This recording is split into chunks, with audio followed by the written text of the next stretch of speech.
মাত্র ৩৬ দিনে ২,০০০-এরও বেশি মানুষ শহীদ হয়েছে, ২০,০০০-এরও বেশি মানুষ আহত হয়েছে।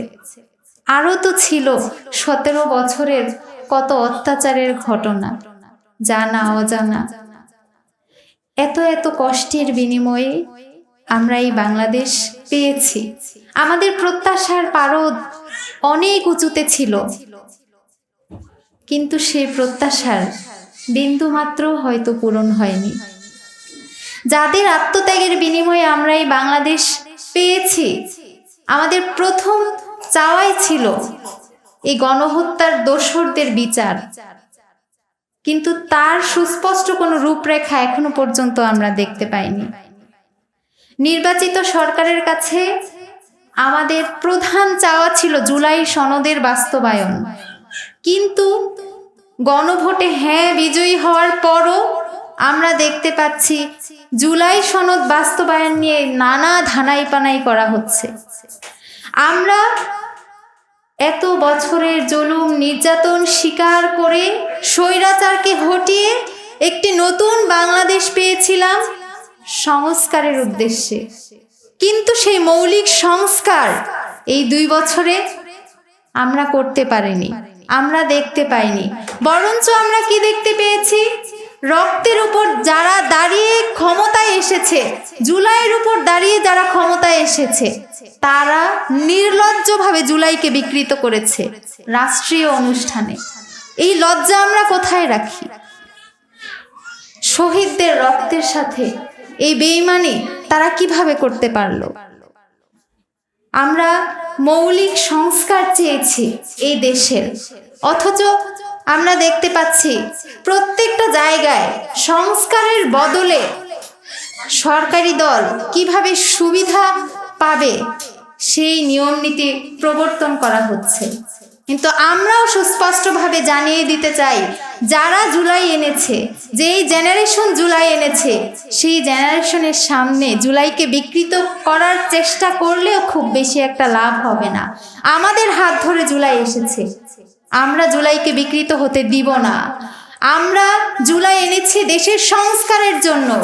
যদি দেশের সংস্কার করা না হয়, যদি সুবিধাবাদী নিয়ম প্রবর্তন করা হয়, আমরাও চুপ করে থাকব না। দেশের শিক্ষা প্রতিষ্ঠানগুলোতে শিক্ষক নিয়োগের যে দৃষ্টান্তপূর্ণ সিদ্ধান্ত সরকার কর্তৃক এসেছিল, আমরা রাজপথে নেমেছি সেই সিদ্ধান্তের বিরুদ্ধে।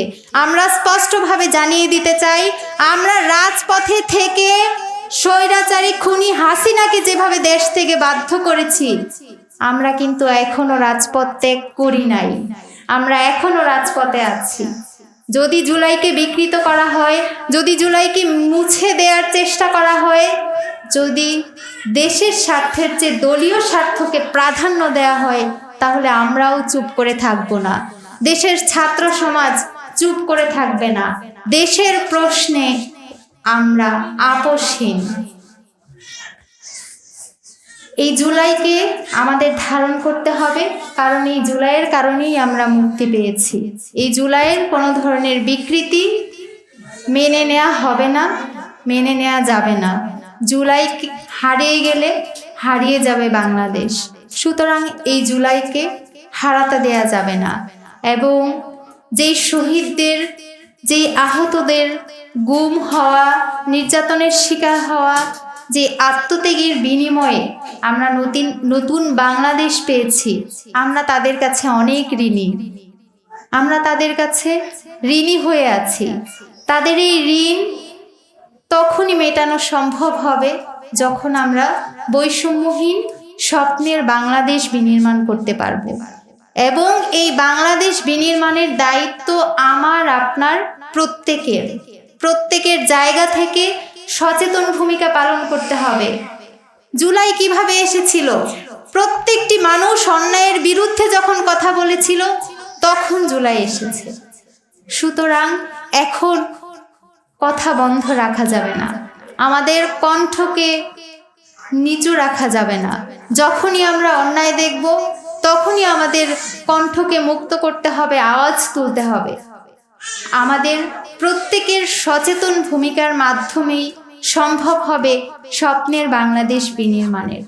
মহান আল্লাহ রাব্বুল আলামিনের কাছে দোয়া করছি, আল্লাহ রাব্বুল আলামিন সকল শহীদদের আত্মত্যাগকে যেন কবুল করে নেন, এবং আমরা যারা বেঁচে আছি, আমরা যারা জুলাই এনেছি, আমরা যারা জুলাইয়ের সাক্ষী, আমরা যেন তাদের ঋণ মিটাতে পারি।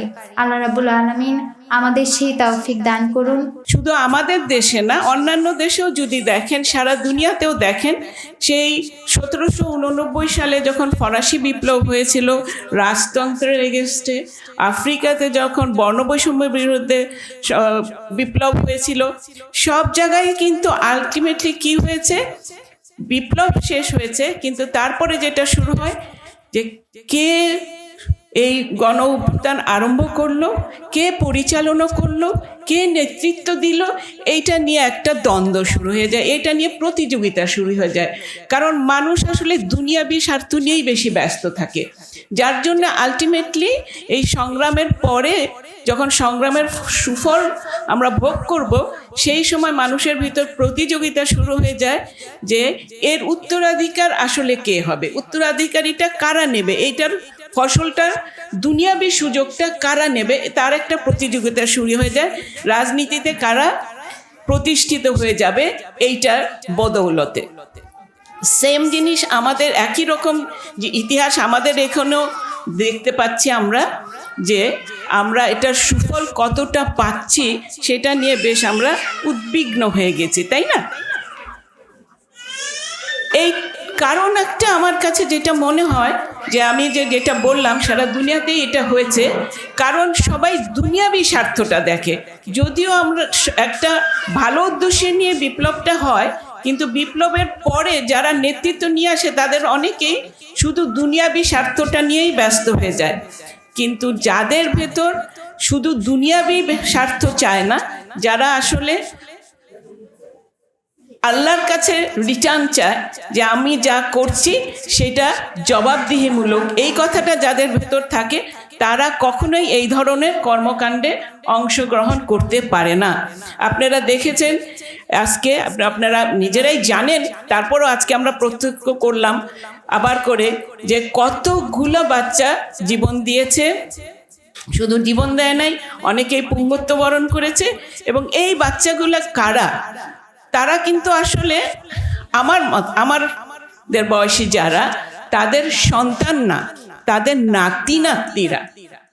নাতি নাতনিরা জীবন দিয়েছে। আপনি চিন্তা করেন, আপনাদের নাতি নাতনি মানে যাদের জীবন শুধু আরম্ভ, তারাই কিন্তু এই জীবন দিয়ে দিয়েছে দেশের জন্য।